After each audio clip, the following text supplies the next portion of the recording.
आज की इस वीडियो में हम क्लास हाई स्कूल यानी 9th और 10th का इंग्लिश ग्रामर में हम देखेंगे क्या क्या है उसको पढ़ेंगे। पिछले वीडियो में हमने देखा था कि इंग्लिश ग्रामर में क्या क्या पढ़ना था।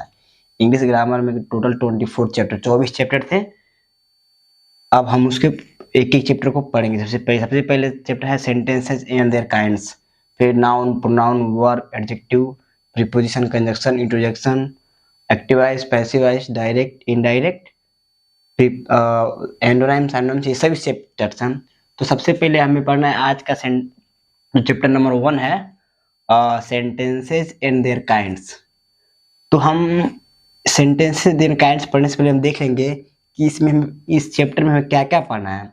तो इस चैप्टर में हम पढ़ेंगे पार्ट्स ऑफ सेंटेंसेस, यानी सेंटेंसेस के पार्ट, सेंटेंसेस के कितने पार्ट होते हैं। फिर हम पार्ट्स ऑफ सब्जेक्ट, जब हम सेंटेंसेस का पार्ट करेंगे तो देखेंगे कि सेंटेंसेस के बेसिकली दो पार्ट है, एक सब्जेक्ट है और एक प्रेडिकेट है। तो हम अगला टॉपिक पढ़ेंगे पार्ट्स ऑफ सब्जेक्ट, सब्जेक्ट के कितने पार्ट हैं। तो हम उसमें देखेंगे कि सब्जेक्ट के 3 पार्ट होते हैं, क्वालिफायर, एक मेन वर्ड और एक डिटरमाइनर। फिर हम अब पढ़ेंगे पार्ट्स ऑफ प्रेडिकेट। तो हम देखेंगे प्रेडिकेट के भी 2 पार्ट है, एक होता है वर्ब और दूसरा होता है कम्प्लीमेंट, जिसे हम ऑब्जेक्ट भी कहते हैं। फिर हम देखते हैं कि ऑब्जेक्ट के भी पार्ट होते हैं, पार्ट्स ऑफ ऑब्जेक्ट। ऑब्जेक्ट के बेसिकली 2 पार्ट होते हैं, एक डायरेक्ट ऑब्जेक्ट और एक इनडायरेक्ट ऑब्जेक्ट। फिर हम पढ़ेंगे काइंड्स ऑफ सेंटेंसेस, सेंटेंसेस के प्रकार, सेंटेंसेस कितने प्रकार हो सकते हैं।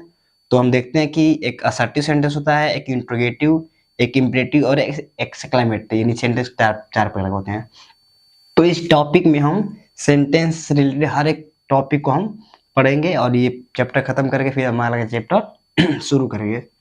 तो आइए हम चैप्टर को शुरू करते हैं। चैप्टर का नाम है सेंटेंसेस एंड देयर काइंड्स, वाक्य और उनके प्रकार, वाक्य और उनके प्रकार। देखिए काइंड में प्रकार होता है, देयर में सुन के, और सेंटेंसेस में वाक्य। तो वाक्य और उनके प्रकार, तो वाक्य और उनके प्रकार पढ़ने से पहले हम देखते हैं वो वाक्य क्या होता है। एक कोई छोटा सा हम सेंटेंस लेते हैं, जैसे एग्जांपल के तौर पे एक सेंटेंस है, आई एम अ स्टूडेंट। यह एक सेंटेंस है, यह एक वाक्य है। तो हम पहले देखेंगे ये वाक्य होता क्या है, सेंटेंस होता क्या है, आखिर सेंटेंस होता क्या है।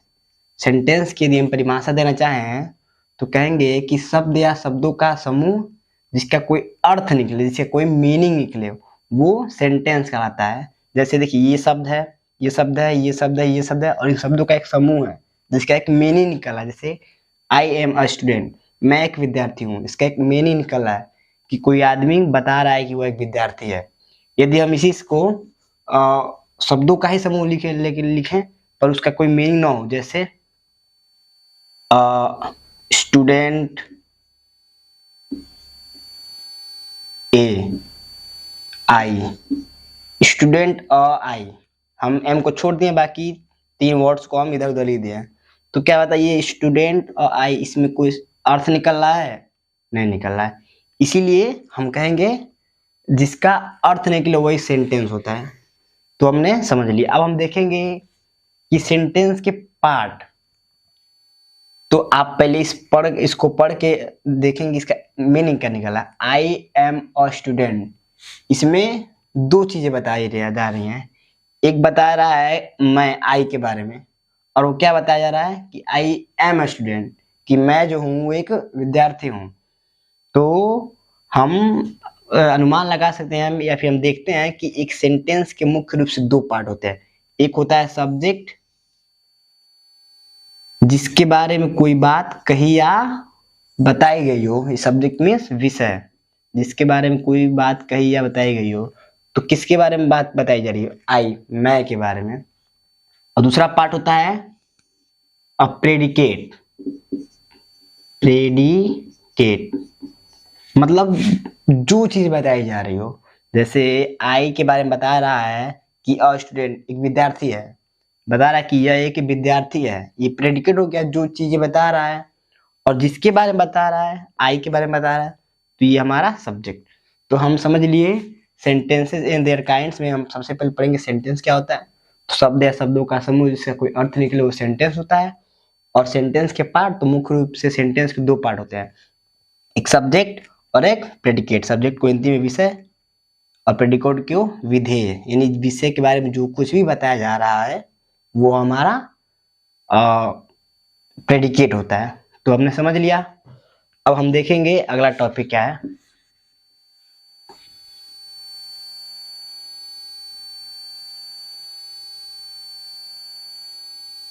हमने पढ़ा है कि सब्जेक्ट के मुख्य रूप से दो पार्ट होते हैं, एक होता है सेंटेंस के, एक होता है सब्जेक्ट और दूसरा होता है प्रेडिकेट। तो फिर हम अब सब्जेक्ट को समझेंगे, फिर हम प्रेडिकेट को समझेंगे। तो हम अगला हेडिंग डालेंगे सब्जेक्ट। दो पढ़े थे, एक सब्जेक्ट पढ़े थे और एक प्रेडिकेट पढ़े थे। तो हम अब इन दोनों को देखेंगे ये क्या होते हैं। तो सबसे पहले हमें देखना है सब्जेक्ट। सब्जेक्ट हमने अभी देखा है कि जिसके बारे में कोई बात कही या बताई जाती है वो सब्जेक्ट कहलाता हो। लेकिन सब्जेक्ट के कई पार्ट हो सकते हैं। हमने देखा है कि सब्जेक्ट के तीन पार्ट हो सकते हैं, एक क्वालिफायर, एक मेन वर्ड और एक डिटरमाइनर। कुछ सेंटेंस लिख रहे हैं, आप उस पर गौर कीजिएगा। जैसे आई एम अ बॉय, ये एक सेंटेंस हो गया। दूसरा sentence my father is a farmer, दूसरा सेंटेंस हो गया। तीसरा सेंटेंस है कि a young boy is my friend, तीसरा सेंटेंस हो गया।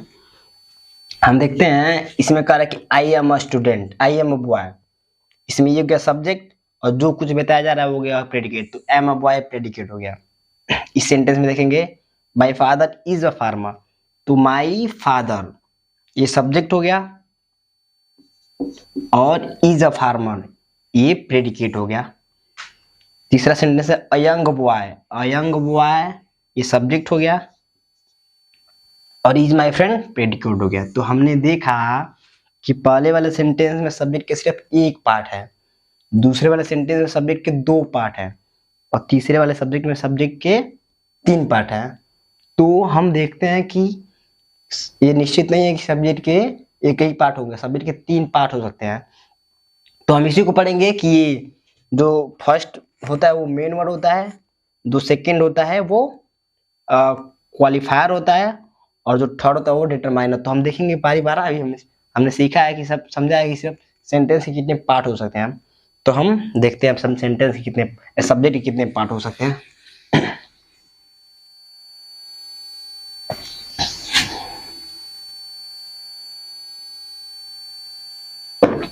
देखिए सब्जेक्ट का तीन पार्ट हो सकते हैं, एक क्वालिफायर,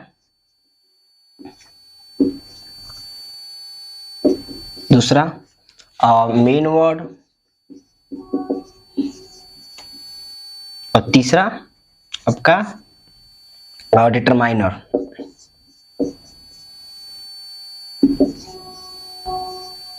देखिए क्वालिफायर, मेन वर्ड और डिटरमाइनर। तो अभी हमने सेंटेंस देखा है कि एक क्वालिफायर होता है, तो ये क्वालिफाई में इस क्वालिटी को बताता है, क्वालिटी बताता है। जैसे अभी सेंटेंस देखा है, फिर हम सेंटेंस देख लेते हैं। जैसे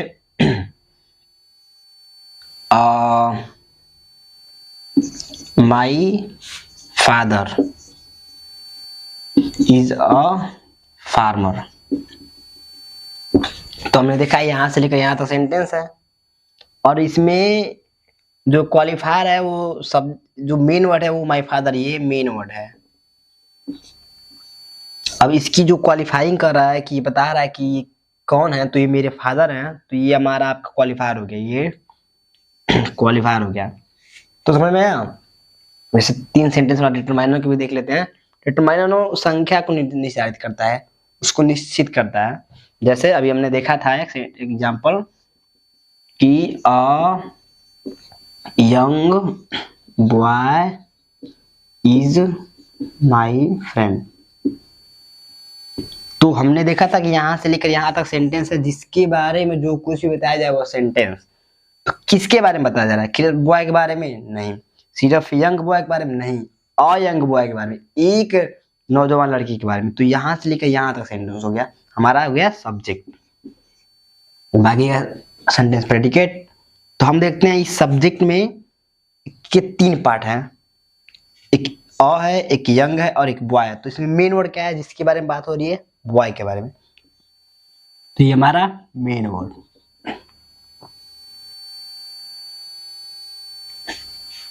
क्वालिफाई कर रहा है किसका?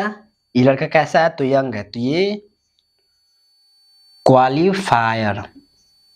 और डिटरमाइन क्या कर रहा है कि ये एक लड़का है, एक या फिर 2 या फिर कितने हैं, तो ये हमारा डिटरमाइनर हो गया। तो हमने समझ लिया कि सब्जेक्ट के 3 पार्ट होते हैं, एक क्वालिफायर जो क्वालिफाइंग करता है सब्जेक्ट के बारे में, एक मेन वर्ड जो मेन वर्ड होता है, जो मुख्य शब्द होता है, डिटरमाइनर जो डिटरमाइन करता है। तो हमने समझ लिया सब्जेक्ट के कितने पार्ट होते हैं। आप सब साथ साथ नोट्स बनाइएगा। अब हम देखेंगे प्रेडिकेट के बारे में। हम देखेंगे कि प्रेडिकेट की हमने सब्जेक्ट के पार्ट देख लिए, अब हम देखेंगे पार्ट्स ऑफ प्रेडिकेट। तो हम एक सेंटेंस लिखते हैं, फिर हम देखते हैं कि प्रेडिकेट के कितने पार्ट होते हैं, हो सकते हैं।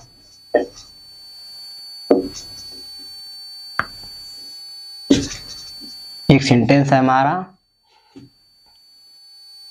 आई एम अ बॉय।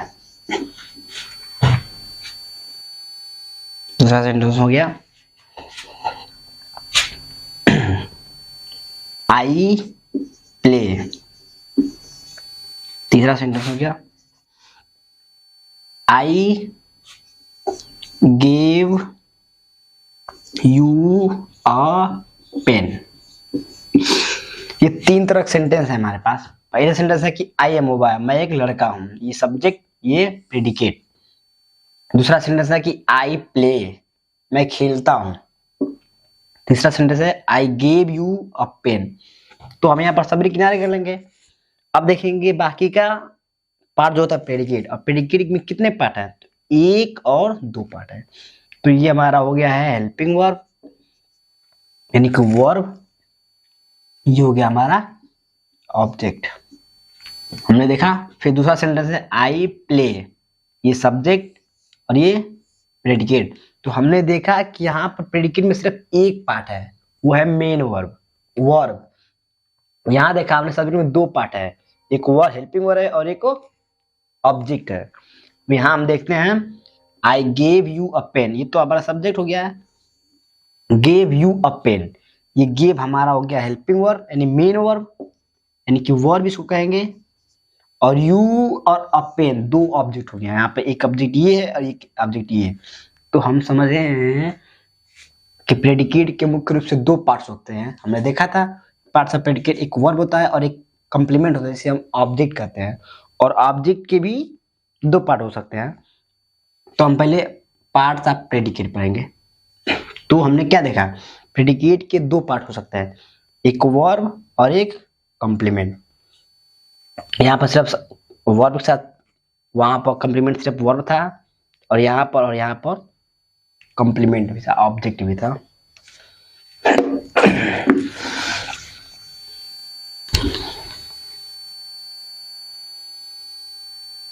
अब हम देखेंगे कंप्लीमेंट, देखा था ना हमने कंप्लीमेंट। तो हम देखेंगे कंप्लीमेंट के यानी ऑब्जेक्ट के कितने पार्ट होते हैं। ये पार्ट्स ऑफ ऑब्जेक्ट। तो हमने अभी देखा कि ऑब्जेक्ट के 2 पार्ट हो सकते हैं, डायरेक्ट ऑब्जेक्ट और इनडायरेक्ट ऑब्जेक्ट। तो इसके 2 पार्ट होते हैं, एक होता है डायरेक्ट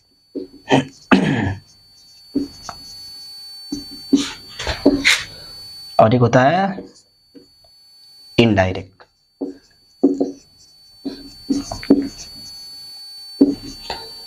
देखिए डायरेक्ट ऑब्जेक्ट आपका निर्जीव होता है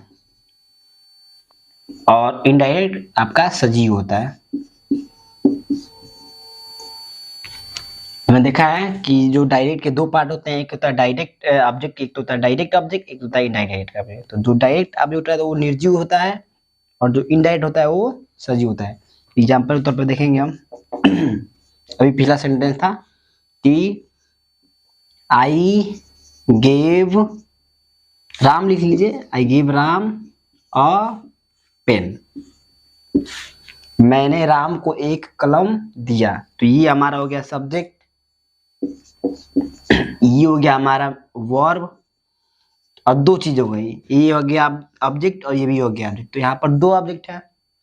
तो हमने बताया आपको जो निर्जीव होता है वो हमारा डायरेक्ट, तो इसमें निर्जीव क्या है, राम है या फिर पेन है, तो पेन है, तो ये हमारा हो गया डायरेक्ट ऑब्जेक्ट। और ये सजीव वाला तो इनडायरेक्ट ऑब्जेक्ट। तो समझ लिए, जो सजीव होगा वो हमारा इनडायरेक्ट ऑब्जेक्ट, और जो निर्जीव होगा वो हमारा डायरेक्ट ऑब्जेक्ट। तो हमने पार्ट्स ऑफ प्रेडिकेट भी पढ़ लिया।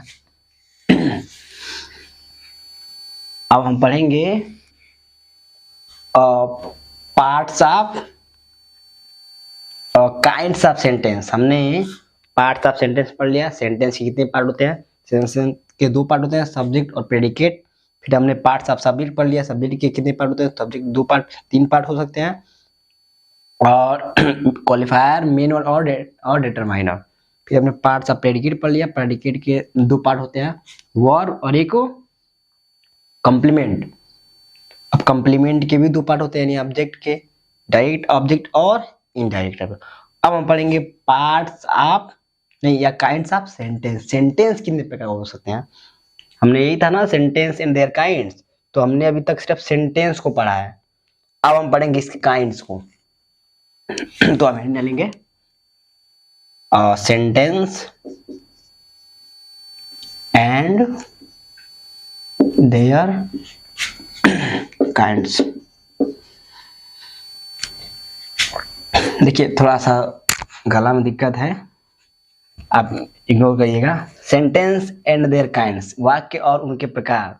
तो हम अपने दैनिक जीवन में कैसे कैसे सेंटेंस बोलते हैं उसी को देखकर समझेंगे। हम कभी कभी किसी बात को स्वीकार करते हैं, हाँ तुम अच्छे हो, तुम एक लड़के हो। कभी नहीं स्वीकार नहीं करते हैं, नहीं तुम अच्छे लड़के नहीं हो। कभी क्वेश्चन करते हैं, क्या तुम डॉक्टर हो, तीन सेंटेंस हो गया। कभी क्वेश्चन करते हैं कि क्या तुम डॉक्टर नहीं हो, तो क्वेश्चन वर्ड में निगेटिव आ गया। और कभी कभी आश्चर्य के साथ हम कहते हैं वाह हम जीत गए। तो यानी बेसिकली सेंटेंस चार प्रकार के होते हैं। सेंटेंस के चार टाइप होते हैं। एक होता है अफर्मेटिव सेंटेंस,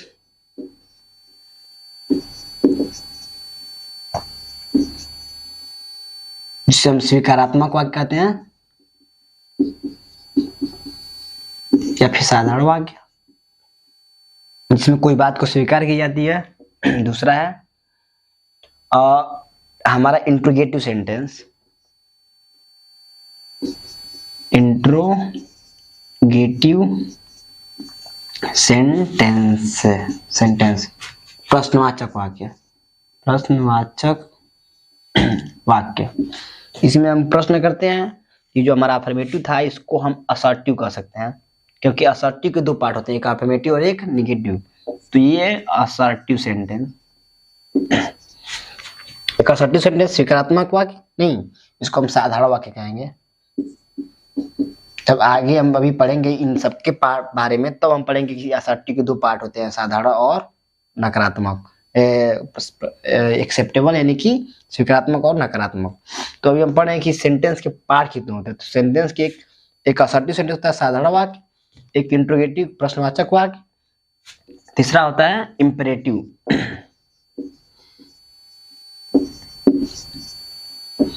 ये इसमें ऑर्डर, रिक्वेस्ट वगैरह होता है, तो ये इंपेरेटिव सेंटेंस होते हैं। हिंदी में आदेशवाचक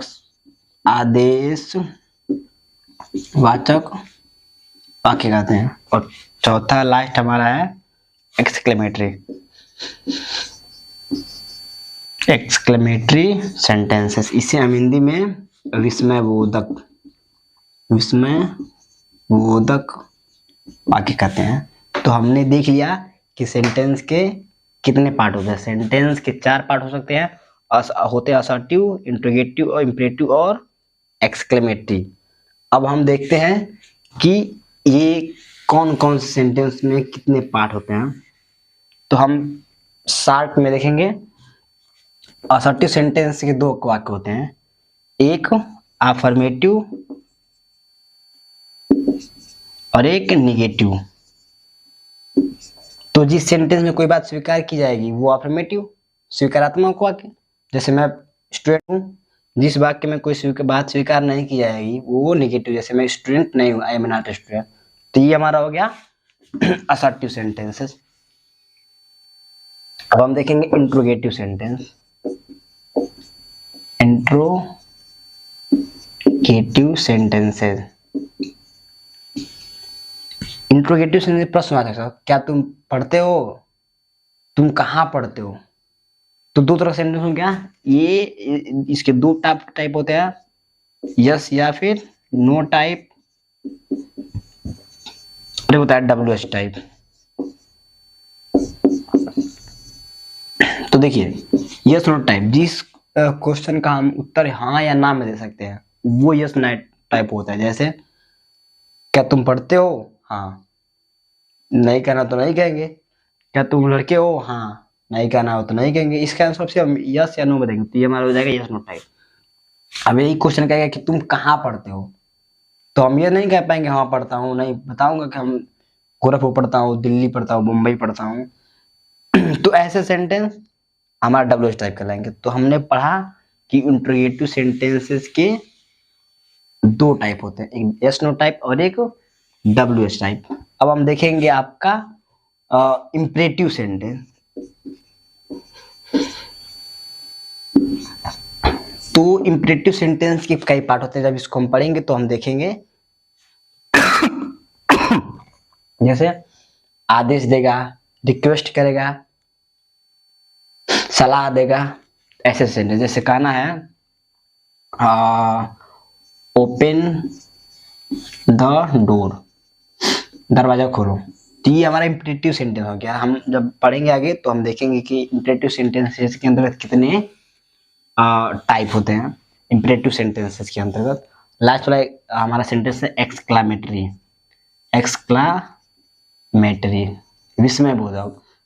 जब हम आश्चर्य में कोई सेंटेंस बोलते हैं, जैसे ओह, अरे, वी लॉस्ट, हम हार गए। तो ऐसे सेंटेंस जहां दुख प्रकट होता है या फिर आश्चर्य प्रकट होता है वहां हम एक्क्लेमेटरी सेंटेंसेस का प्रयोग करते हैं। तो अभी हमने सिर्फ देखा है कि सेंटेंसेस एंड देयर काइंड्स में कि सेंटेंस क्या होता है और उनके प्रकार क्या होते हैं। अब हम आगे एक एक टॉपिक को क्लियर वाइज पढ़ेंगे। तो आज की इस वीडियो में हमने देखा कि क्लास 9th का या फिर 10th का जो इंग्लिश ग्रामर उसका पहला चैप्टर जो है सेंटेंस एंड देयर काइंड्स, उसमें हमने देखा कि सेंटेंस क्या होता है, सेंटेंस के पार्ट क्या होते हैं, सब्जेक्ट क्या होता है, प्रेडिकेट क्या होता है, सब्जेक्ट के कितने पार्ट होते हैं, ऑब्जेक्ट के कितने पार्ट होते हैं, प्रेडिकेट के कितने पार्ट होते हैं, और काइंड्स ऑफ सेंटेंस, सेंटेंस कितने प्रकार के होते हैं। तो आप वीडियो बने रहिए। हम अगला जो है हमारा टॉपिक उसको हम कल पढ़ेंगे, और ऐसे आपका डेली वीडियो आएगा। ऐसे हमारे वीडियो में बने रहिए। धन्यवाद।